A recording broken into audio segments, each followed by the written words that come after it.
Hello, I'm Dr Sergis from the Dr Sergis Academy, and I've been doing a series of videos on solving problems in mathematics and indeed other areas including science and work on experiments in the laboratory.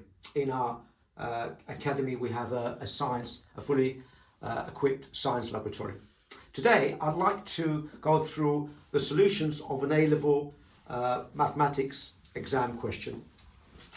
Now, if we look at this question, it's to do with logarithms, okay? And we're asked to solve for x. In other words, write down the values of x, okay?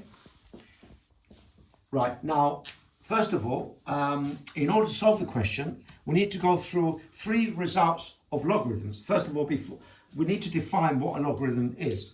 So, log stands for logarithm. So, a log to the base a, where a is an integer, a whole number, but non-zero whole number, so it'd be 1, 2, 3, or 4, etc. So the definition of log, if log to the base a of x is y, then this implies, that arrow means implies, or follows on from, that a to the power of y is x. In other words, what it's asking us, the logarithm, the definition of a log, is that what power do I raise the base to? So the subscript, small number, which is a whole number, is asking us what power do I raise that base, that small subscript number, what number do I raise it as a power to get x? So you raise it to the power of y. So a to the power of y is x. So for example, if it's log to the base 2 of 8, so it's asking us what power do I raise, so here our a is 2. So what power do I raise 2 to get 8 is 3. As 2 to the power of 3 is 8, okay?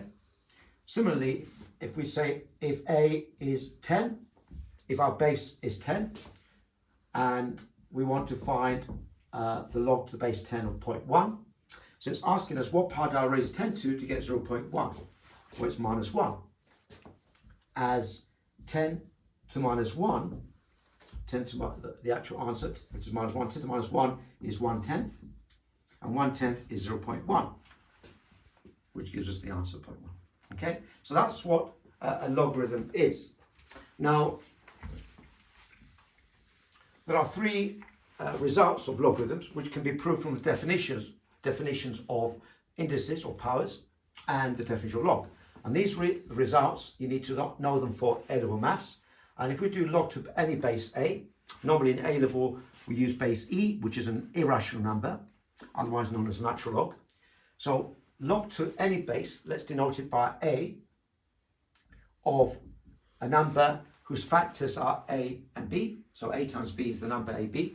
So log of the base of any, log of any base of a number is the sum of the individual logs of its factors. Okay, so that's the first result. Remember I said there are three. So log of the base of a number, log of a number, is the sum of the log of its individual factors. So the factors of AB are A and B. Yeah, that's the first result. The second result is log of a quotient. A quotient means like a fraction. Yeah, so log of a quotient, that's the numerator denominator, is log of the numerator minus log of the denominator. Okay, so that's the second result that you need to remember for A-Level maths. And log of a number raised to the power of n, say, can be found to be n times log of the number. So you just multiply the exponent of the power n times log of the actual number. So these three results, you need to remember them, and indeed we need to use them to solve this particular equation for x. Okay? Let's see how we can do that. Right, so first of all, 2 log to base 3, that is, so Ra from my definition is 3. So 2 times log to base 3 of x minus log to base 3 of x minus 2 equals 2.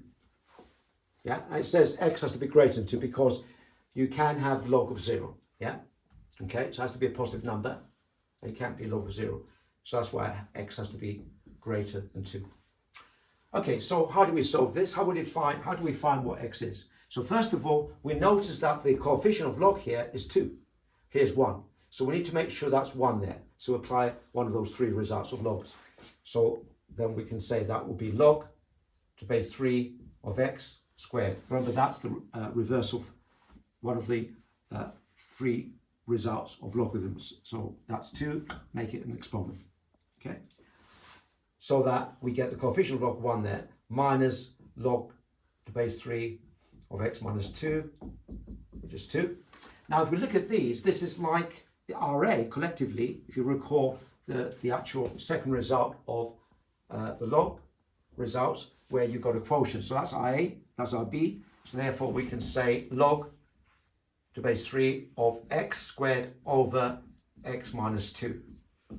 We can put square brackets over that, and that's equal to 2. So that would be the same as when we said log, of any base A over B equals log of that same base of A minus log that same base of B. So that's what we're using here. Okay? Now we can actually jump from an expression that has a log in it to an expression without the log by using the definition of logs that I spoke about earlier. So that means what that's telling us, the log, is what power do I raise 3 to, the base, to get this expression, where it's 2. Therefore, by definition, definition of logs, 3 to the power of 2 is in fact x squared over x minus 2. And of course that becomes 9. And then we can actually solve this equation. As you can see, it's a quadratic. Okay. So if I can just rub out the other stuff. So this would lead to, if you multiply both sides by x minus 2, we get x squared equals 9 brackets x minus 2. And that gives us x squared equals 9x minus 18. If we shift everything else to the other side, so we make the expression as a quadratic of 3 terms, which is equal to 0. Yeah, and therefore x squared minus 9x plus 18 equals 0. So now we can factorize this expression. So we've got a quadratic of 3 terms where the coefficient of x squared is 1.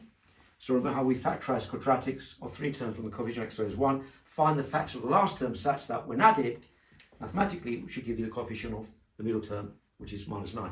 So minus 6 times minus 3 fits the bill, because minus 6 times minus 3 is plus 18. And when you add minus 6 to minus 3, you get minus 9.